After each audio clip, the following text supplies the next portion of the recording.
Hey guys, welcome to my channel ज्ञान की गरीबी। आज हम बात करने वाले हैं बी फार्मेसी सेकेंड सेमेस्टर में पैथोफिजियोलॉजी सब्जेक्ट में यूनिट थर्ड की, जिसमें हम हेमाटोलॉजिकल डिजीज़ के बारे में बात कर रहे थे। तो आज हम डिजीज़ के बारे में बात करेंगे मेगालोब्लास्टिक या फिर पर्नीशियस एनीमिया के बारे में। हम इसमें पैथोफिजियोलॉजी पढ़ेंगे, इसके अंदर हम ईटियोलॉजी, इसके कॉजेज़, इसकी पैथोजेनेसिस, इसकी ट्रीटमेंट, डायग्नोसिस और साइंस और सिम्टम्स के बारे में बात करेंगे। तो चलिए स्टार्ट करते हैं। इससे पहले इसके जो नोट्स है वो हमने नीचे डिस्क्रिप्शन बॉक्स में इसका लिंक दे दिया है, तो आप वहाँ से जो है डाउनलोड कर सकते हैं। एंड आपने अभी तक हमारे चैनल को सब्सक्राइब नहीं किया तो please subscribe to the channel and hit the bell icon so आपको हमारे चैनल की नोटिफिकेशन मिलते रहे। तो चलिए स्टार्ट करते हैं। तो सबसे पहले मेगालोब्लास्टिक एनीमिया जो है वो डिफ़ाइन होता है कि जब रेड ब्लड सेल्स जो होते हैं हमारी ब्लड में, वो जब लार्ज हो जाते हैं, वो जब नॉर्मल से ज़्यादा बड़े हो जाते हैं, तब ये जो है वो कंडीशन हो जाती है। और इसको हम बोलते हैं विटामिन B12 या फिर फोलेट डेफिशिएंसी एनीमिया या फिर मैक्रोसाइटिक एनीमिया। अब मेगालोब्लास्टिक एनीमिया जो है ये एक टाइप का एनीमिया है जिसमें अनयूजुअली लार्ज, एबनॉर्मल और इमेच्योर रेड ब्लड सेल्स का फॉर्मेशन होता है, जिन्हें हम बोलते हैं मेगालोब्लास्ट्स। इसलिए इसका नाम है मेगालोब्लास्टिक एनीमिया। मतलब इसमें जो हमारे रेड ब्लड सेल्स होते हैं वो इमेच्योर होते हैं, लेकिन वो लार्ज होते हैं एबनॉर्मली और अनयूजुअली, मतलब लार्ज, एबनॉर्मल और इमेच्योर होते हैं।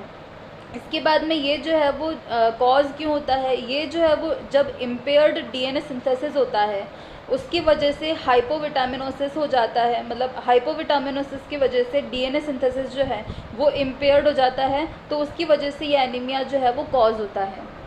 इसके बाद में अगर हम इसकी एटियोलॉजी कॉजेज़ के बारे में बात करें तो फर्स्ट इसका कॉज है डाइटरी कॉज। मतलब ये मेनली दो टाइप की डेफिशिएंसी की वजह से होता है, विटामिन B12 की और फोलेट डेफिशिएंसी की। तो इन सब के हम बारे में बात करेंगे कि डाइट में जब हम विटामिन B12 की डेफिशिएंसी जो है वो क्यों होती है, वेगन डाइट जिनकी होती है या फिर जिनकी अच्छी क्वालिटी की डाइट जो नहीं लेते हैं तो उनको ये डेफिशिएंसी हो जाती है। और फोलेट डेफिशिएंसी भी जो है वो पुअर क्वालिटी डाइट की वजह से होती है, ओल्ड एज की वजह से होती है, पॉवर्टी की वजह से होती है और सिंथेटिक डाइट जो लेते हैं बिना फॉलिक एसिड ऐड किए, तो इन सब की वजह से कॉज होता है एनीमिया। दूसरा है इसमें मेल एब्जॉर्प्शन। मतलब जब हम ले तो रहे हैं विटामिन B12 या फोलेट, लेकिन वो हमारी जो इंटेस्टाइन है उसके अंदर एब्जॉर्ब ही नहीं होता है, तो उसकी वजह से भी कॉज होता है, जैसे गैस्ट्रिक, जिससे विटामिन B12 डेफिशिएंसी होती है, तो जिसमें कंडीशन है pernicious anaemia, congenital intrinsic factor deficiency या एबनॉर्मलिटी या गैस्ट्रेक्टोमी। इसके बाद में इंटेस्टाइनल कॉजेज़ देखें हम, जिसमें इलियल डिसेक्शन है और क्रॉन्स डिजीज़ होती है, तो उसकी वजह से एब्जॉर्प्शन नहीं होता है। और इंटेस्टाइनल कॉजेज़ जिसकी वजह से फोलेट डेफिशिएंसी होती है, उसमें आते हैं सीलिएक डिजीज़ और जेजुनल रिसेक्शन। इसके बाद में थर्ड कॉज है इंक्रीज्ड सेल टर्नओवर, जिसका जो सेल टर्नओवर होता है वो बढ़ जाता है। जैसे फोलेट डेफिशिएंसी होती है जिसमें प्रेगनेंसी के दौरान होता है, प्री मेच्योरिटी जिसको हो जाती है, क्रॉनिक हेमोलाइटिक एनीमिया जिसको होता है, तो इन सब की वजह से फोलेट डेफिशिएंसी हो जाती है। इसके बाद में है अदर कॉजेज़ जो है वो है कंजेस्टिव हार्ट फेलियर, डायलिसिस और ड्रग्स जैसे कोई लेते हैं जो कि जैसे कि एंटी कॉन्वल्सेंट्स और सल्फरसालाज़ाइन। इसके बाद में अगर हम इसके पैथोजेनेसिस की बात करें, प्रोसेस की बात करें, किस प्रोसेस के द्वारा ये कॉज होता है, तो फर्स्ट मतलब इसमें है कि मॉर्फोलॉजिकल चेंजेस जो होते हैं मेगालोब्लास्टिक एनीमिया में, वो जनरली देखने को मिलते हैं कि इसमें मेगालोब्लास्ट जो है वो देखने को मिलता है, जो कि राइथ्रॉइड प्रिकर्सर होता है, जिससे कि एबनॉर्मली लार्ज रेड सेल्स जो हैं वो बनते हैं, मैक्रोसाइट्स। इसके बाद में जो ये जो सेलुलर एनलार्जमेंट होता है, वो डीएनए सिंथेसिस जो है वो इम्पेयर हो जाता है, सही से नहीं होता, उसकी वजह से होता है, जिससे कि न्यूक्लियर जो मैच्योरेशन होता है वो डिले हो जाता है और सेल डिवीजन भी डिले हो जाता है। तो इसलिए होता है ताकि जो सिंथेसिस होता है आरएनए का और साइटोप्लाज्मिक एलिमेंट्स का, वो नॉर्मल रेट पे होता है और राइथ्रॉइड प्रिकर्सर्स बनाता है मेगालोब्लास्ट। इस वजह से ये सब जो है वो कॉज होता है, जिससे कि न्यूक्लियर साइटोप्लाज्मिक जो होता है सिंक्रोनी, वो बिगड़ जाती है। इसके बाद में हम इसके चार्ट से समझे तो एक तरफ है नॉर्मल कंडीशन, हीमोग्लोबिन सिंथेसिस जिसमें नॉर्मल है, और दूसरी तरफ अगर विटामिन B12 या फोलेट डेफिशिएंसी होती है तो क्या होता है, तो विटामिन या B12 फोलेट की डेफिशिएंसी होती है तो उससे डीएनए सिंथेसिस जो है वो सही से नहीं हो पाता है, उसकी वजह से न्यूक्लियर जो मैच्योरेशन है वो नहीं हो पाता है, मतलब डिले हो जाता है। इससे न्यूक्लियर साइटोप्लाज्मिक में डिसिंक्रोनी हो जाती है। और एक तरफ है कि जब हेमोग्लोबिन सिंथेसिस अगर नॉर्मल होता है तो साइटोप्लाज्म जो है इसके बाद में मैच्योर होता है, जो कि पिंक जो है वो टर्न हो जाता है ब्लू से हीमोग्लोबिनाइजेशन की वजह से जैसे वो मैच्योर होता है। तो यहाँ पे तो जो है वो एक तरफ साइटोप्लाज्म मैच्योर हो जाता है जहाँ पे हीमोग्लोबिन सिंथेसिस नॉर्मल है, लेकिन दूसरी तरफ जो न्यूक्लियर का मैच्योरेशन है वो डीले हो जाता है, तो इसकी वजह से न्यूक्लियर साइटोप्लाज्मिक डिसिंक्रोनी हो जाती है। दैट इज़ इवन साइटोप्लाज्म जो है वो मैच्योर होता है, लेकिन जो उसके अंदर न्यूक्लियर है वो इमेच्योर होता है, जो कि सीव लाइक फाइन क्रोमेटिन की स्ट्रक्चर जो है वो देखने को मिलती है।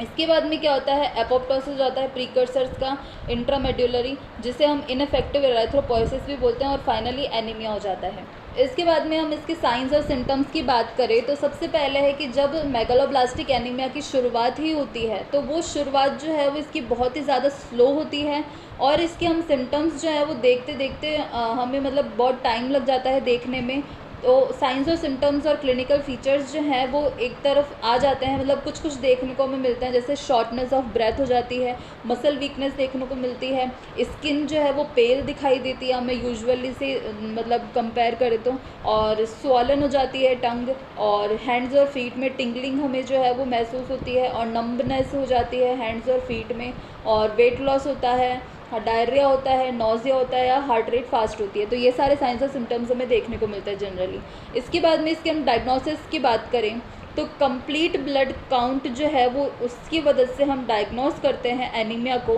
ये जो टेस्ट होता है वो बताता है अलग अलग पार्ट्स में, मतलब जो ब्लड में डिफरेंट पार्ट्स होता है उसको मेजर करता है, और as a part of CBC health care professional जो है वो चेक करते हैं नंबर और अपीयरेंस आरबीसीज की, क्योंकि इसमें जनरली आरबीसीज जो है वो बड़ी हो जाती है, तो इसकी वजह से उसके नंबर और अपीयरेंस जो है वो आरबीसीज का इसके द्वारा चेक किया जाता है,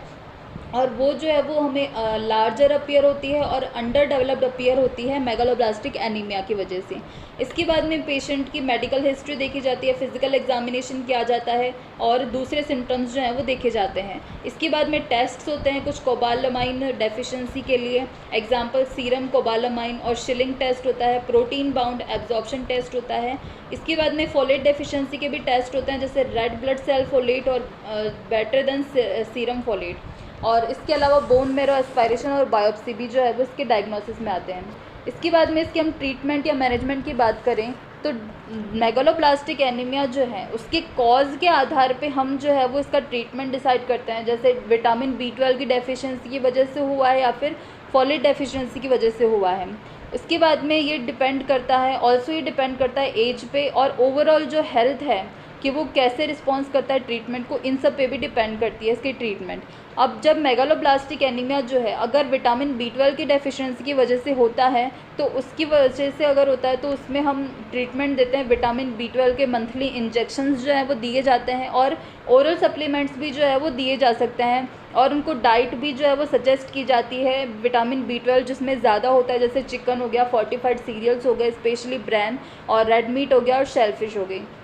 इसके बाद में अगर मेगालोब्लास्टिक एनीमिया फोलेट की डेफिशिएंसी की वजह से होता है तो उसे ट्रीट किया जाता है ओरल या फिर इंट्रावेनस फॉलिक एसिड सप्लीमेंट्स देकर, और इसके अंदर हम डाइटरी चेंजेस भी जो है वो दिए जाते हैं ताकि फॉलेट लेवल्स जो है वो उसको बढ़ा सकें, जिसमें आते हैं leafy green vegetables, peanuts, lentils और एनरिच्ड ग्रेन्स। तो ये सारे जो इसमें ट्रीटमेंट जो है वो दिए जाते हैं। सो गाइस ये थी पैथोफिजियोलॉजी मेगालोब्लास्टिक एनीमिया की, और इसकी जो नोट्स है वो मैं नीचे डिस्क्रिप्शन बॉक्स में इसका लिंक दे दिया है, तो आप वहाँ से जो है डाउनलोड कर सकते हैं। And thanks for watching this video, and if you like this video please hit the like button and subscribe my channel ज्ञान की गरीबी, and hit the bell icon to get notification on my new videos.